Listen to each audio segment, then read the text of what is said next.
તો આ ચર્ચાને આગળ વધારીશું. કોણ બનશે કર્ણાટકનો કિંગ? ને આપણી સાથે આ ચર્ચા કરવા માટે જોડાયેલા છે કોંગ્રેસ નેતા નિકુલ પટેલ, ભાજપ નેતા નિલેશ સોલંકી, સામાજિક કાર્યકર રુઝાન ખંભાતા, જ્યોતિબેન અમીન અને હવે બજરંગ દળના અગ્રણી જોડાશે ઉજ્જવલ શેઠ. તમામનું સ્વાગત છે. વાત જે થઈ રહી છે અને ભાજપના નેતા નિલેશ સોલંકી જે આક્ષેપ કરી રહ્યા છે કોંગ્રેસને કે કોંગ્રેસ છે હંમેશા તૃષ્ટિકરણની નીતિ અપનાવી રહી છે. નિકુલભાઈ, કોંગ્રેસે કોઈ દિવસ તૃષ્ટિકરણની રાજનીતિ અપનાવી નથી. હંમેશા સામાજિક ઉત્થાન માટે કાર્ય કર્યું છે. સર્વધર્મ સંભાવની જે ભાવના છે એને પોતે જ્યારે બંધારણીય અધિકાર જ્યારે બનાવવાની જે બેન્ચ હતી એની અંદર બી દરેક કોંગ્રેસીઓએ જોયું કે આ દેશની અંદર જો આપણે ઉન્નતિ અને ઉત્થાન કરવું હશે તો સર્વધર્મને રિસ્પેક્ટ આપવું પડશે.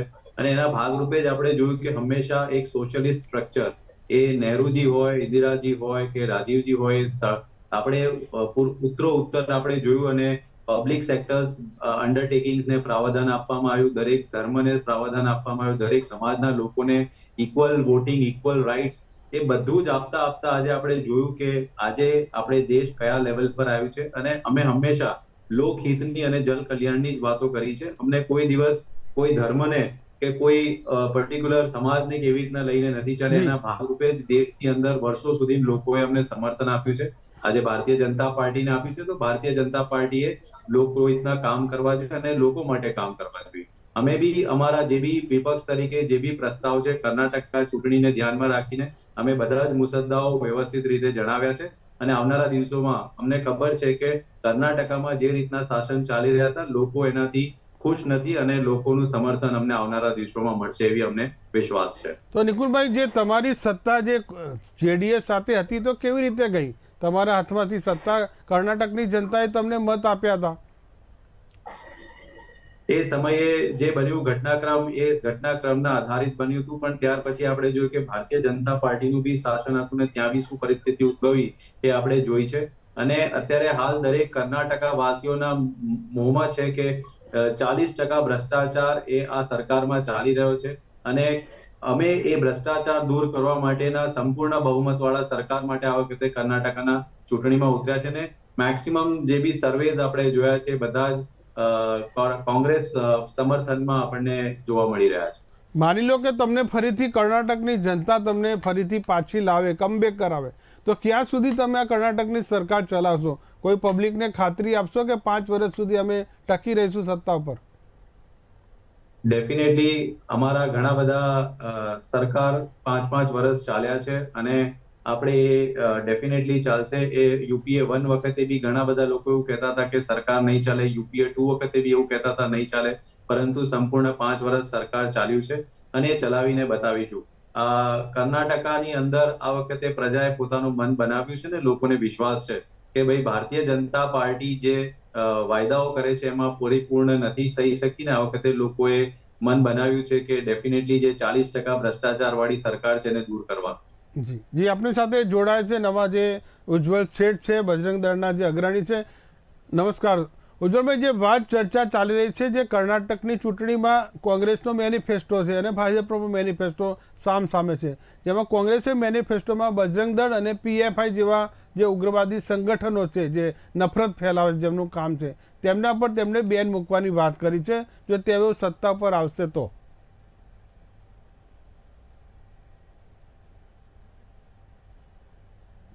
જે આપણો ઓડિયો મ્યુટ છે, અનમ્યુટ કરો ઉજ્જવલભાઈ. જી બોલો.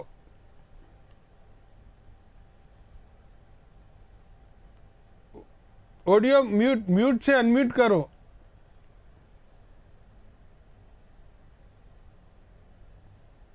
ઉજ્જવલભાઈ ઓડિયો અનમ્યુટ કરો, અનમ્યુટ.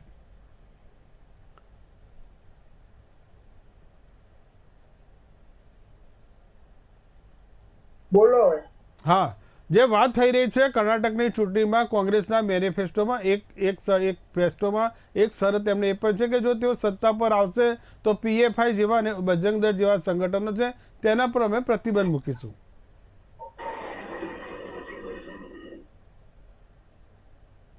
અનમ્યુટ છે, અનમ્યુટ કરો, આપનો ઓડિયો મ્યુટ છે. ફરીથી જોઈન્ટ થાવ.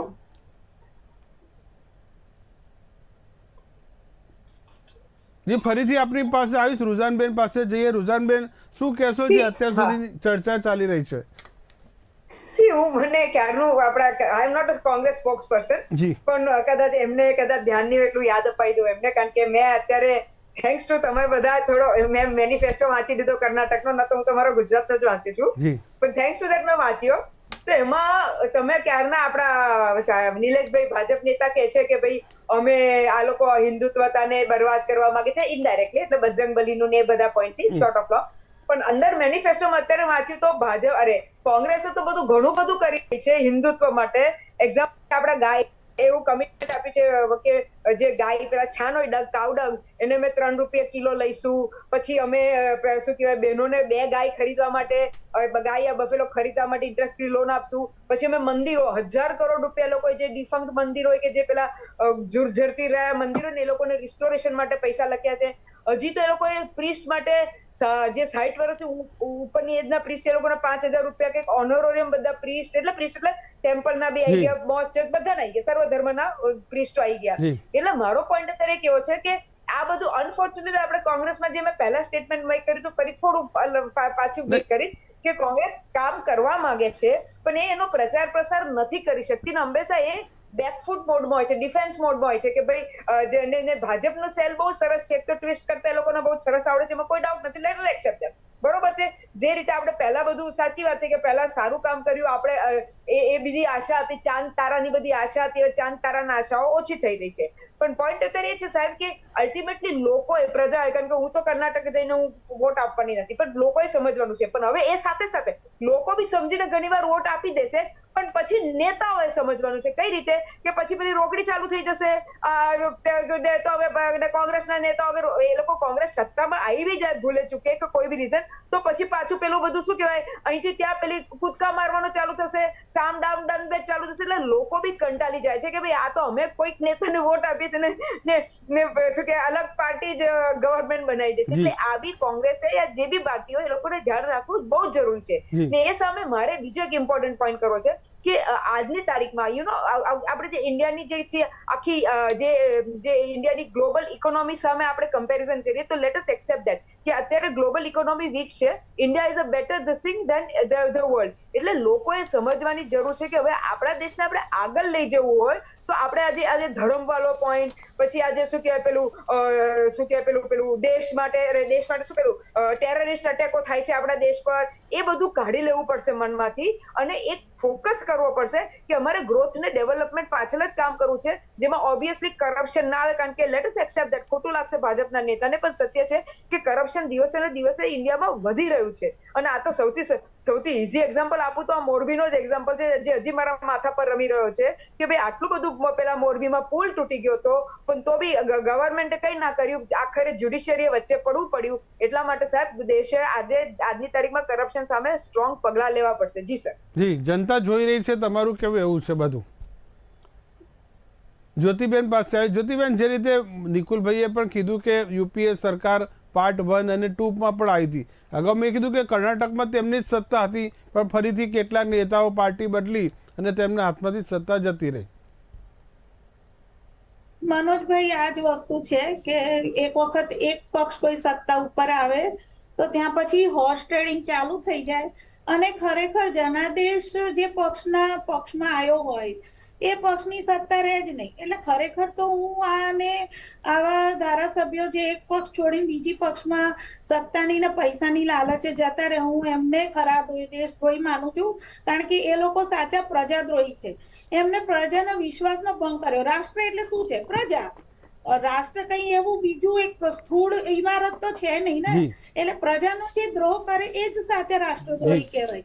એટલે આવા જે ધારાસભ્યો છે ખરેખર તો હવે આ હોર્સ ટ્રેડિંગ ઉપર કંટ્રોલ લાગવાની જરૂર છે અને કદાચ એવો કોઈ કાયદો જો કે લાવશે તો નહીં, કારણ કે બધા નેતાઓને કારણ કે એક વખત જે પક્ષ સત્તામાં આવી ગયો ને 5 વર્ષ સુધી હોર્સ ટ્રેડિંગ પણ ના કરી શકો ને એ જ પક્ષને સત્તા ચલાવવા મળે, ખરેખર તો હવે એવો કાયદો લાવી દેવાની જરૂર છે.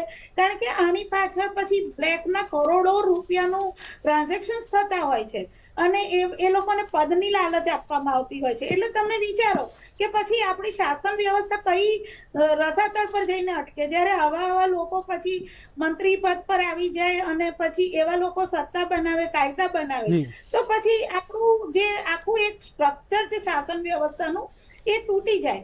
એટલે ખરેખર જ્યારે રાષ્ટ્ર નિર્માણની વાત હોય ને તો બિલકુલ ભ્રષ્ટાચાર ઉપર કાપ મૂકવો બિલકુલ જરૂરી છે. અને કમનસીબે એકે પક્ષ મેજર જેટલા પણ પક્ષ છે કોઈ પણ ભ્રષ્ટાચાર વિરોધી વાત નથી બોલતું.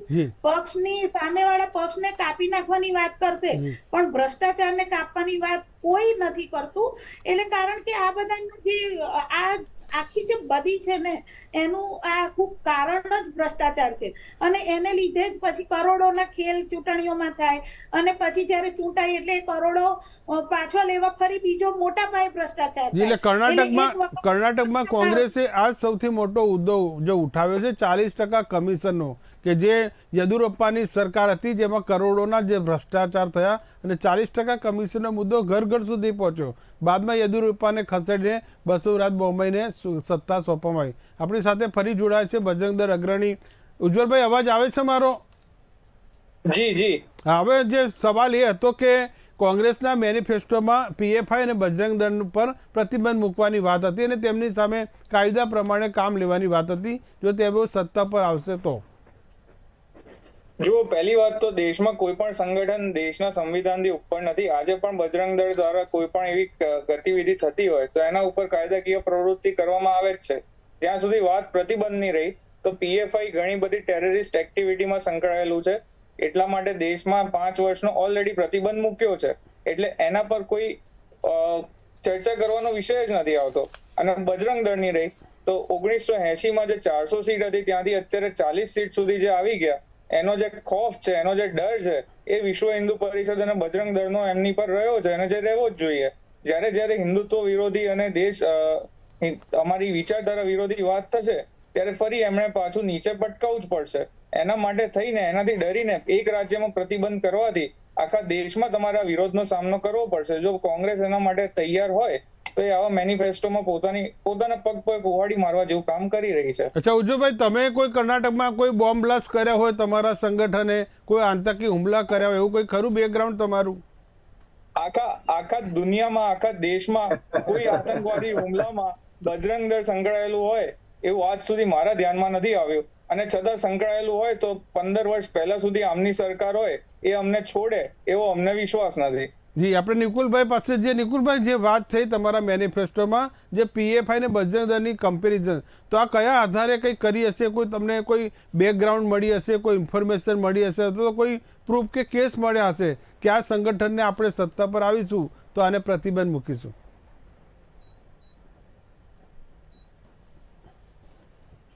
મ્યુટ છે અવાજ આપનો અનમ્યુટ કરો નિકુલભાઈ, મ્યુટ છે આપનો અવાજ.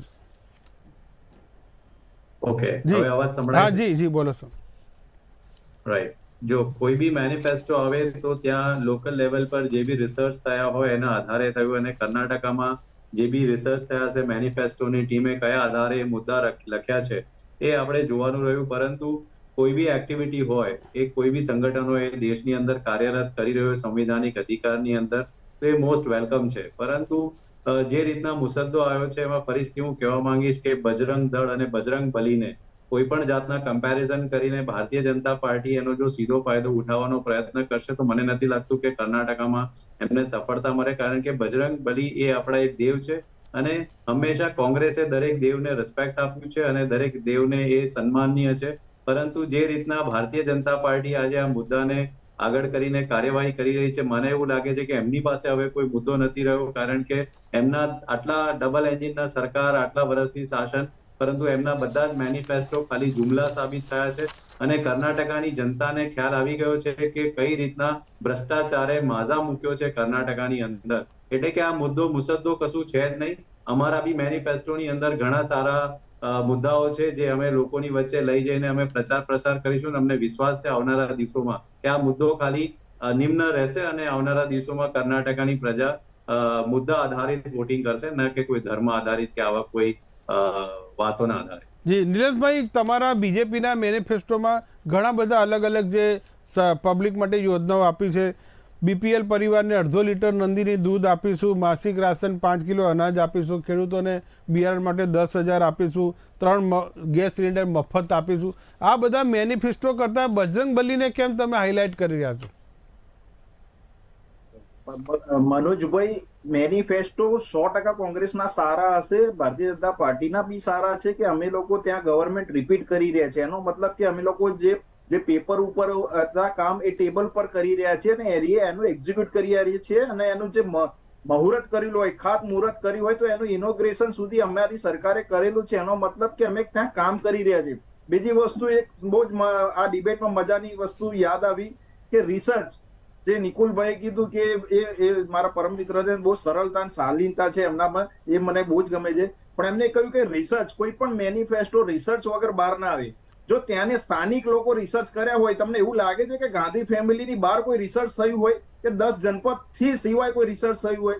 બીજી વસ્તુ હું આપને કહું કે ડીકે શિવકુમાર અને સિદ્ધ સમય રમૈયા આ બંનેના એટલા ઝઘડામાં છે કે આજ સુધી ત્યાંના ભારતીય જે એમના જે મલ્લિકાર્જુન ખડગે જે રાષ્ટ્રીય અધ્યક્ષ છે કોંગ્રેસના, એ ત્યાં સીએમ નથી બની શક્યા. એટલે આપ સમજો કે ત્યાંની જે કહેવાય પરિવારવાદ કે ત્યાંના જે લોકોના જે ત્યાંના સ્થાનિકના પ્રશ્નો આપ સમજો ને તો કદાચ કોંગ્રેસ ક્યાંય નથી. આ લોકોને જો જરૂર હોય, જે પ્રમાણેની ઉજ્જવલજીએ કહ્યું સાચી વાત છે કે કોઈ એવું તથ્ય મળ્યું હોય કે બજરંગબલીના નામે તમે બજરંગ દળને એ કરી રહ્યા છો, તો કોઈ એવું તથ્ય મળ્યું હોય તો તથ્ય રિસર્ચમાં તો આવ્યું હોય, તો એનો મતલબ થયો કે રિસર્ચ નથી થયું.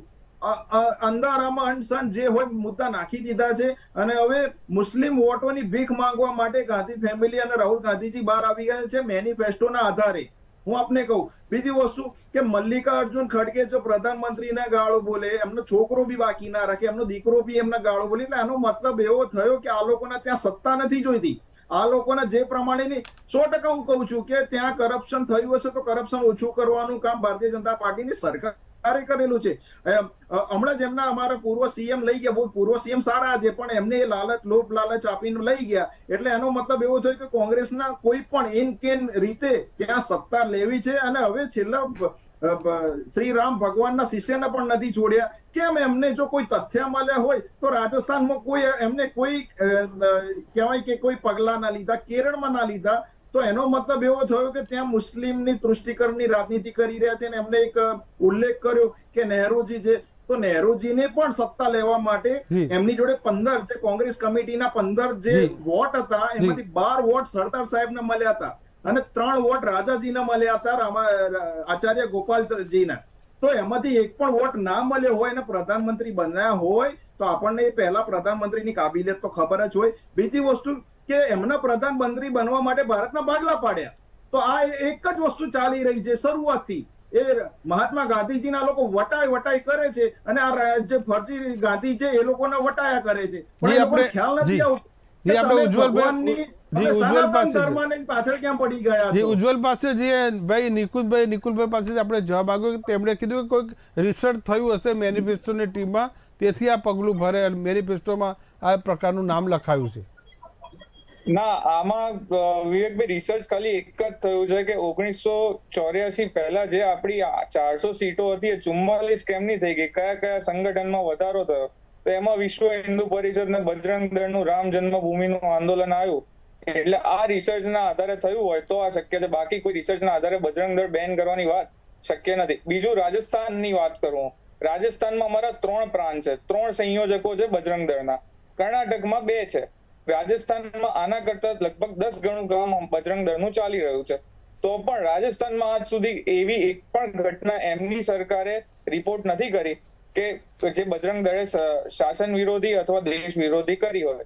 ચૂંટણી અત્યારે ઉજ્જવલભાઈ ચૂંટણી કર્ણાટકમાં છે, જયારે રાજસ્થાનમાં આવશે તો કદાચ ત્યારનો સમય આપણે જોઈ રહ્યું. રુઝાનબેન કઈ કહેવા માંગે છે, સમય હવે સમાપ્તિ તરફ જઈ રહ્યો છે, બોલો. સર હું સર થેન્ક યુ સર. સૌથી પહેલા તો હવે આપણા જે સાહેબ આયા છે બજરંગ દળના, એમને કહી દો, કારણ કે એમને મને કહ્યું કે એવી કોઈ બી એક્ટિવિટી અમને બતાવો જે અમે કરી હોય. મારી પાસે એક આખું લિસ્ટ આવ્યું છે સાહેબ એક્ટિવિટીનું, કે બજરંગ દળના માણસોએ બહેનોના લેડીઝ ક્લબમાં જઈને હવાલા કર્યા કે ભાઈ આ બહેનો આવી રીતે લેડીઝ ક્લબમાં કઈ રીતે જઈ શકે. પછી સ્ટુડન્ટ્સોને આપી દો આખું લિસ્ટ છે. ક્રિશ્ચિયન સ્ટુડન્ટ્સોને ના, પહેલા તો 7 લોકો જતા હતા રસ્તા પર, તો બજરંગ દળના માણસોએ એ લોકો કંઈક પ્રેયર હાઉસમાં જતા હતા, તો ત્યાં એ લોકોને શું કહેવાય આપણે હેરાન કર્યા એટલે સાઈડમાં લઈને કઈ કર્યું, પછી પોલીસ આવી ગઈ. પછી મુસ્લિમ યુથોને હેરાન કર્યા, પછી પેલું શું કહેવાય આપણે વેલેન્ટાઇન દિવસ, વેલેન્ટાઇન દિવસે મને 10 સેકન્ડ આપજો. વેલેન્ટાઇન દિવસ હજી હું કહું, મને 10 સેકન્ડ મને આપજો. બોલી બધાને સાહેબ ક્યાં ના છે? આ તો એમને કહ્યું કે શું કર્યું. એટલે મારો પોઈન્ટ અત્યારે છે કે સંગઠન- તમે સંસ્કૃતિક સેવા કરે સંસ્થા છો, સાચી વાત છે, પણ તમે આવી તો મોરલ પોલિસિંગ, મારો વાંધો તમારો મોરલ પોલિસિંગ નો છે. આવું આખું લાંબુ લિસ્ટ છે, તમને બધાને ખબર છે, પણ મેં તમને થોડા આઈડિયા આપી દીધા કે કઈ રીતે લોકોને હેરાન કર્યા, માર્યા, સ્ટેપ કર્યું છે. એવી કર્યું છે કે બેન કઈક ભાઈ ને બેન, મુસ્લિમ બેન ને ભાઈ હતા ને પછી સ્ટેપ કર્યું, એક હિન્દુ હતા ને એટલે ઘણું બધું તમે રિસર્ચ કર્યું હશે એટલે તમને આ મળ્યું હશે. આપણે નિલેશભાઈ પાસેથી જઈએ. નિલેશભાઈ 10 સેકન્ડ 20 સેકન્ડ. મનોજભાઈ, આપણા ભારતમાં દરેક મુસલમાનોના પણ સંગઠન હશે, 500 સંગઠનો હશે કે જે કાયદાકીય રીતે શાંતિથી સંસ્થા ચલાવે છે. એવી રીતે હિન્દુ એ સમાજને એક સુરક્ષા પૂરું પાડે છે. એ જ રીતે હિન્દુના પણ સંગઠન છે, જેમાં વિશ્વ હિન્દુ પરિષદ આવી ગયા, વિશ્વ હિન્દુ ઇન્ટરનેશનલ આવી ગયા, કે બજરંગ દળ આવી ગયા. તો આ જે કાયદા કાનૂન પ્રમાણે જે સંગઠનો ચાલે છે, તો આપ સમજો આખી વસ્તુ કે રોજાનબેન તો મારા બેન છે, મારા વડીલ છે, કે એમને જે પ્રમાણેની બજરંગ દળની એક વાત કરી, લિસ્ટ લાંબુ કર્યું, તો મને એવું લાગે છે કે કદાચ બીજા સમાજોની પણ લિસ્ટ હશે કે એ લોકો શું કરી રહ્યા છે. છતાંય આપણે બજરંગ દળ ઉપર આવીએ કે જ્યારે બજરંગ દળ જેવી સાંસ્કૃતિક સંસ્થાને જે રામ ભગવાનના શિષ્યના નામે ચાલતી હોય, તો હું માનું છું કે કોંગ્રેસ કદાચ નિકુલભાઈ ફસાઈ ગયા છે કે હવે રિસર્ચ કરીને આયા કે નહીં કરીને આયા ખ્યાલ નહીં, કારણ કે મેનિફેસ્ટોમાં આવી તો ગયું છે. હવે એ લોકોના જે પ્રમાણેની જે તકલીફ પડશે, અને હું માનું ત્યાં સુધી આખા ભારતમાં આનો ઉગ્ર આંદોલનનો વિરોધ થશે, કારણ કે તમે સનાતન ધર્મની પાછળ પડી ગયા છો. સનાતન ધર્મનો મતલબ છે કે એક વ્યક્તિ બીજા વ્યક્તિની સેવા કરે, એના વચ્ચે આવે, એના કામમાં આવે, એના સપોર્ટ કરે. જો તમે એવી સંસ્થાને બેન કરશો તો તમે સરકારમાં આવશો તો 100% આદરણીય ગૃહમંત્રી અમિત શાહજીએ કહ્યું છે કે કોંગ્રેસ સરકારમાં આવશે તો 100% ત્યાં જે તૃષ્ટિકરણના ત્યાં હુલ્લડ થશે, જ્યાં આની શાંતિ ભંગ થશે, એ થવાનું જ છે. કારણ કે આ લોકો મેનિફેસ્ટોમાં શરૂઆતમાં જ કહી દીધું છે મનોજભાઈ. એટલે આ બહુ જ ગંભીર નોંધ લેવા જેવી છે કે આવી સરકારો જો કદાચ આવતી હોય તો એને રોકે, અને 100% ભારતની જનતા આ રીત જોઈ રહી છે. અને એવું નહીં, કર્ણાટકમાં આવનાર દરેક સ્ટેટમાં કોંગ્રેસના મોની ખાવી પડશે, કારણ કે સનાતન ધર્મની પાછળ પડી ગઈ છે એટલા માટે. જી નિકુલભાઈ, જે રીતે નિલેશભાઈ જે આક્ષેપ કરી રહ્યા છે, હા મનો સર, મેં આ રિસર્ચ એટલે કરી કારણ કે ઉજ્જવલભાઈએ કહ્યું કે ભાઈ અમે એવું કશું કર્યું નથી, એટલા માટે જે દિવસે તમે બીજા કોઈનું રિસર્ચ કરી લઈ. જી જી બોલો ઉજ્જવલભાઈ, બોલો. જોડું, અમે નવરાત્રીમાં પણ જતા રોક્યા છે, અમે ઘણા બધા એવા કામ કર્યા છે, પણ કોઈ બોમ્બ બ્લાસ્ટ નું કામ હોય, કોઈનું ગળું કાપી નાખ્યું હોય, કોઈ એક ટ્વીટ કરવાથી અમે કોઈને કોમની બહાર કરી નાખ્યા હોય, અથવા તો સર તનથી અલગ કરી દીધું હોય, આવા બધા કિસ્સાઓની સંસ્થાઓ સાથે જયારે અમને સરખાવવામાં આવે ને, એ અમને પ્રોબ્લેમ છે. ગ્રુપ ઓફ બજરંગ દળ men elite that stabbed a Muslim man who was traveling in Bangalore. સાહેબ સ્ટેબિંગ થયું છે, ખોટી વાત ના કરો સાહેબ. સત્ય પર ના નથી, સલામ છે સત્યને સાહેબ, પણ સ્ટેબિંગ ને એ બધી ખોટી વાત છે. જી હવે નિકુલભાઈ પાસેથી આપણે નિકુલભાઈ પાસે જવાબ લઈ લઈએ. જે રીતે નિલેશભાઈ કહી રહ્યા છે કે અમિત શાહ જે એમની આશંકા છે કે જો કર્ણાટકમાં કદાચ કોંગ્રેસ આવશે તો હુલ્લડો તોફાનો શરૂ થઈ જશે. હું આ વાતને વખોડી કાઢું છું, કારણ કે કર્ણાટકમાં સરકાર આવશે તો ડેફિનેટલી લોકોને જે રિક્વાયરમેન્ટ છે એને પ્રાથમિકતા આપવામાં આવશે. અને આપણે જોયું કે ગાંધીજીની વાત કરીએ તો ગાંધીજીએ જ્યારે સર્વ લોકોને સરખા રાખી અને દરેક વર્ણને ઇક્વલ વોટનો અધિકાર આપીને દરેક જગ્યાએ પ્રતિનિધિત્વ આપવાની વાત કરી, ત્યારે કદાચ શું પરિસ્થિતિ બન્યું, એમણે હે રામ બોલીને પોતાનું શું કહેવાય કે મૃત્યુ વહોરવું પડ્યું, એ આપણે સૌ જાણીએ છીએ. પરંતુ એ વાતને આપણે અત્યારે કોઈ સરખાવી નથી. પરંતુ હું એટલું જ કહીશ કે કર્ણાટકની અંદર લોકોને કોંગ્રેસ સરકાર મજબૂત આપશે ને આવા કોઈ પણ જાતના કોઈ બી એક્ટિવિટી થશે નહીં. જી જ્યોતિબેન, શું કહેશો? મનોજભાઈ, મારું તો એક જ અપીલ છે કે એક તો આ ફ્રી બીસની વાતો બંધ થાય, કારણ કે છેલ્લે કોઈ પોતાના ખિસ્સામાંથી નથી આપતું, ટેક્સ પેયર્સના પૈસા એ થાય છે અને સરવાળે પછી ટેક્સ વધારવા પડે છે. એટલે આ મેનિફેસ્ટોનો જો રિવાજ ખાલી ઉપર છલ્લો હોય ને તો બંધ કરી દેવો વધારે સારું છે. નહીં, એમાં 50% તો જે પૂરા થતા જ હોય છે. મહિલાને જે મુસાફરીની વાત કરી છે મફતની, આપણે દેશમાં જો ઉજ્જવલા યોજનાની જે કેન્દ્ર સરકારે કીધું હતું, ઉજ્જવલા યોજનાનો લાભ મળી રહ્યો છે. હવે મોટે ભાગે જે ઉજ્જવલા યોજનાની તો વાત નથી કરશો મનોજભાઈ, એ બધું પછી ઓન પેપર રહ્યું. સિલિન્ડર પહેલી વખત અપાયા પછી રિફિલ નથી થયા ફ્રી. એટલે એ બધી શોભાના ગાંઠિયા જેવી યોજનાઓ છે. અને બીજી વસ્તુ કે એના માટે તમારી મેનિફેસ્ટો બહાર પાડવાની ક્યાં જરૂર છે? સત્તા આવે પછી કરો ને, જે કરવું હોય તો ખરા અર્થમાં કરો. પણ એના માટે મેનિફેસ્ટો એક જાતનું લોલીપોપ છે જે મતદારોને લલચાવવા માટે વાપરવામાં આવી રહ્યું છે. અને એમ જ પછી બહુ જ ગપગોળા છે. મારો વિરોધ ત્યાં આગળ છે. ઓકે, એટલે જે જનતા મતદાન કરી રહી છે મેનિફેસ્ટોને જોઈને કરી રહી છે કે એને જોયા વગર કરી રહી છે? મેનિફેસ્ટો જુએ છે પણ એમાંથી અમુક વસ્તુ તો માનવા જેવી જ નથી હોતી. અને ખરેખર જે આ ફ્રી બીઝની વાત છે એ તો વચ્ચે પણ જ્યારે મને કહો કે રાજ્ય કેમ બદલાય છે, જ્યારે ગુજરાતમાં ફ્રી બીઝની વાત વિપક્ષો કરતા હતા ત્યારે અહીંયા તો એવું કહેવામાં આવતું હતું કે ભાઈ અમે આ ફ્રીની વસ્તુઓમાં બિલીવ નથી કરતા કારણ કે ખોટી આ બધું ટેક્સ પેરના પૈસા બગડે છે. તો પછી બીજા રાજ્યમાં જઈ પછી ફ્રી બીઝની કેમ મેનિફેસ્ટો કરવામાં આવે છે? જી એટલે આ બધું ખાલી કહેવા માટેનું છે મનોજભાઈ. એટલે જે ખરેખર કરવું હોય એ સત્તામાં આવીને કરો, લોકોને દેખાશે. જાહેરાતો નહીં કરો કે પહેલેથી નહીં કહો કે પછી બી નહીં કહો ને ચાલશે. લોકો સુધી જો લાભ પહોંચે લોકોને ખબર પડે જ છે. જી, રૂઝાનબેન કઈ કહેવા માંગે છે? હા સર, મારે એ કહેવું છે કે આ રેવડી કલ્ચર જેની વાત થાય છે, આપણે આનો આખો અલગ ડિબેટ કરશું, પણ આઈ એમ ટોટલી ફોર મેનિફેસ્ટો એન્ડ ફ્રીબીઝ. કારણ કે મેં જોયું છે કે એટલીસ્ટ ગરીબો લોકોને એમાંથી કંઈક ફાયદો થાય છે, મારી બહેનોને ફાયદો થાય છે, વિધવાઓને ફાયદો થાય છે, એટલે 100% ફાયદો થાય છે. એટલે હું તો ઈચ્છું છું કે મેનિફેસ્ટોમાં કંઈક મૂકે તો એટલીસ્ટ હલે મારી ગવર્મેન્ટ. ના તો ગવર્મેન્ટ આમ હલતી નથી. હા, વોટિંગ માટે હલે છે, એક પોઈન્ટ છે. બીજો પોઈન્ટ એટલે હવે હું મેનિફેસ્ટોમાં ડિટેલ ના કરું, પણ બીજો પોઈન્ટ મને ધ્યાન આવ્યું કે સરદાર વલ્લભભાઈ પટેલે મારા ખ્યાલે આરએસએસ સંસ્થાને બેન કરી હતી એ વખતે, અને પછી નહેરુએ આરએસએસ સંસ્થાનો બેન કાઢ્યો હતો. એટલે આ તો જસ્ટ એક પોઈન્ટ છે. મે બી આઈ એમ રોંગ તો કહી શકે છે, પણ 99% મને ખ્યાલ છે કે આવું હતું. જી નિલેશભાઈ આપનો જવાબ આપશે. બેન નથી કરી. એમને જ્યારે ખબર પડી કે આ સંસ્થા કામ કરી રહી છે ને અંગ્રેજોના દસ્તાવેજમાં ઉલ્લેખ થયો છે કે રાષ્ટ્રીય સ્વયંસેવકીય ચળવળમાં ભાગ લીધો હતો અને 1925 એમની સ્થાપના થઈ ત્યારે ગોલવલકરજી થી માંડીને છે સ્વર્ગીય ઇન્દિરા ગાંધીજીએ વીર વિભૂતિ એવોર્ડ આપ્યો હતો સાવરકરજીને. એમની ડાક ટિકિટ રિલીઝ થઈ હતી. તો એનો મતલબ એવો થયો કે વીર વિભૂતિ એવોર્ડ સ્વર્ગીય ઇન્દિરા ગાંધીજી આપ્યો હોય તો એ રાષ્ટ્રીય સ્વયંસેવકના ચળવળના બહુ જ આગેવાન હતા. અને એ વ્યક્તિ સંઘની આ મેં ઘણી વાર જોયું છે મનોજભાઈ કે બહુ દૂરથી. પણ જે હું કહું કે 1910 જ્યારે એમને 2 જન્મટીપની સજા થઈ ત્યારે 1910 પહેલા કોંગ્રેસના અધ્યક્ષ વિલિયમ બેડરટન હતા. અને એ આપ સમજી શકો છો કે કોણ ખોળામાં બેઠું હતું ને કોની દેશ માટે એ થઈ. અને હું તો કહીશ કે ભારતના બધા જ વાસીઓ એ એમની જેલમાં જાય ને એમની જે યાતના થઈ હતી. આજે આપણે ડિબેટ કરી રહ્યા છે ખાલી ચોપડીઓ વાંચી, પણ ખરેખર હું આપને કહીશ કે જે વ્યક્તિઓએ દેશ સેવા માટે 2 જન્મટીપની આજે 2 મહિનાની કે 2 વર્ષની સજા થાય છે તો આપણે તડફડિયા મારીએ છીએ. આપણું લઈને આવીએ છીએ લશ્કર દિલ્હી. તરત જામીન અરજી અઠવાડિયા પછી મૂકી દી. મળતી. આપ સમાજને તૃષ્ટિકરની વાત કરો છો. આપણે તો માફી નથી માંગતા. માફી આપણે રાફેલમાં માંગી તો આપણને તકલીફ ના પડી. માફી આપણે હાઈકોર્ટમાં માંગી તો તકલીફ ના પડી. એટલે વસ્તુ છે કે જ્યાં તથ્ય નહીં મૂકવાના. તમે સનાતન ધર્મની પાછળ પડી જાઓ છો તો સનાતન ધર્મ તમારે શું બગાડ્યું? આપણે ઉજ્જવલ શેઠ પાસે જે યુવા નેતા છે એમને એક કહીએ કે જે મેનિફેસ્ટો છે ઉજ્જવલભાઈ પોઈન્ટ પર આપી દઈશ. હા, હું એમના જ પોઈન્ટ પર એમનો જવાબ આપી દઉં. હા, સરદાર પટેલે જ્યારે થયું એ સમયગાળો હતો.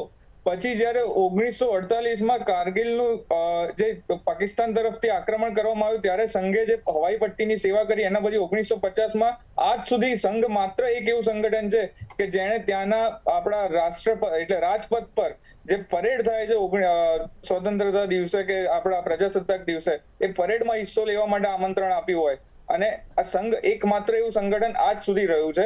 બીજું કે આ જે હનુમાનજીનો મુદ્દો અને બજરંગ દળનો મુદ્દો કોંગ્રેસે ઉઠાવ્યો છે, હવે હનુમાનજીની પૂંછડીમાં આગ લગાડી રાવણે જે ભૂલ કરી હતી એ એમણે કરી છે અને હવે આખા દેશમાં ભોગવવી પડશે.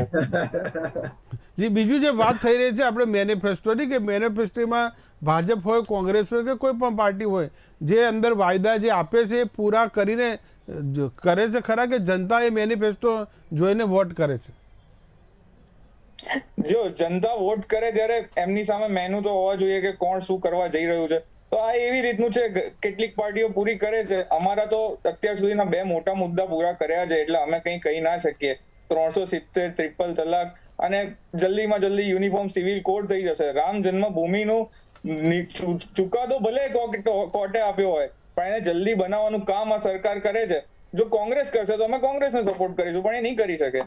કેમ ના કરી સર, એક શકે? મિનિટ. ઉજ્જવલ નહીં સર, બરોબર સર, એક જ ઉજ્જવલ સરે પોતાની ચલાઈ, સોરી, પણ પોતાની ચલાઈ, કારણ કે ટ્રિપલ તલાક એ લોકોનો મુદ્દો હતો જ નહીં. ટ્રિપલ તલાક એ લોકોનું ટ્રિપલ તલાક તો સુપ્રીમ કોર્ટ થી આવ્યો છે. કોર્ટે જ્યારે એ થઈ શું કે પીઆઈએલ થઈ અને પછી કોર્ટે ગવર્નરને કહ્યું કે ભાઈ તમે આનો લો બનાવો, યા પછી અમે કંઈક કરશું. એટલે ઉજ્જવલભાઈ આ બધું મારા બેન કોંગ્રેસના જે સરકારે કરેલું હોય, જેની સરકારમાં થયેલું, એના તો થોડું અભિનંદન આપો બેન. જી, હવે આપણે નિકુલભાઈ પાસે જઈશું. થોડું તો અમને ક્રેડિટ આપો, અમારી સરકારને તો ક્રેડિટ આપો. નિકુલભાઈ, આપણે ઉત્તર પ્રદેશમાં 35 વર્ષ પછી ફરીથી ભારતીય જનતા પાર્ટીની સરકાર ત્યાં આવી. ત્યાં હિસ્ટ્રી હતી કે 35 વર્ષથી કોઈની સરકાર રિપીટ નથી થઈ. મનોજભાઈ, મેનિફેસ્ટોની આપને વાત કહું 10 જ સેકન્ડમાં, સમય ઓછો છે. તો મેનિફેસ્ટો જે પ્રમાણેની ભારતીય જનતા પાર્ટીની આખા ભારતમાં જ્યાં ઇલેક્શન થયા છે ત્યાં સરકાર રિપીટ થઈ છે.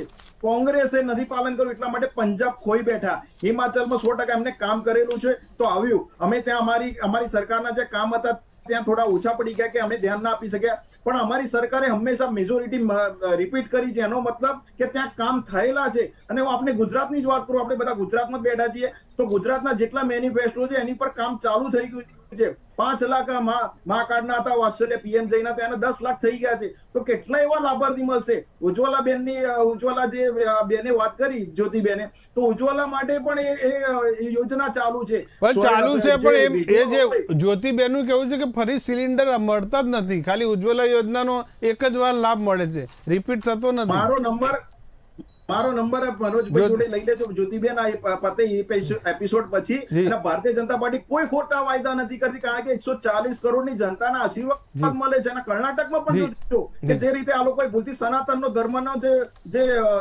ઉલ્લેખ કરેલો છે, અને જે પ્રમાણેની મેનિફેસ્ટો રિસર્ચ વગર કઈ રીતે બને. જી, આપણે નિકુલભાઈ પાસે જઈએ. જે નિકુલભાઈની પાર્ટી છે 200 યુનિટ વીજળી ફી આપવાનું વચન કર્યું છે નિકુલભાઈ, આપણે કર્ણાટકમાં ગૃહ જ્યોતિ યોજના હેઠળ. વીજળી એક એવી વસ્તુ છે કે જે જનરેશન બેઝડ હોય છે અને એના યુનિટ બેઝડ હોય છે. તો ડેફિનેટલી જ્યારે આપણે ગુજરાતમાં બી જોઈએ તો યુનિટ રેટ અરાઉન્ડ 9 રૂપિયા 10 રૂપિયા સુધી પહોંચી જાય છે. તો એ આપણે આપી શકીએ છીએ ને એના બધા કેલ્ક્યુલેશનથી ડેફિનેટલી આપી શકીશું ને એ જે વાયદા છે એ પૂરા કરીશું. જી, આપ સૌ જોડાયા, ખૂબ ખૂબ આપનો આભાર. આજે ચર્ચામાં જોડાયા હતા કોણ બનશે કર્ણાટકનો કિંગ. કોંગ્રેસે જે અલગ અલગ મેનિફેસ્ટોમાં વાયદા કર્યા છે, તો સામે ભારતીય જનતા પાર્ટીએ પણ અલગ અલગ વાયદા કર્યા છે. કોંગ્રેસનું જે સૌથી મહત્વની વાત કરીએ તો પીએફઆઈ અને બજરંગ દળ ઉપર પ્રતિબંધની વાત છે. ગૃહ જ્યોતિ યોજના હેઠળ 200 યુનિટ મફત વીજળી આપવાનું, અન્ન ભાગ્ય યોજના હેઠળ બીપીએલ પરિવારને 10 કિલો અનાજ આપવાની પણ વાત કરી છે. 10 મે મતદાન છે અને 13 મે ચૂંટણીનું પરિણામ છે. જોઈએ કે કર્ણાટકમાં કિંગ કોણ બને છે. નમસ્કાર.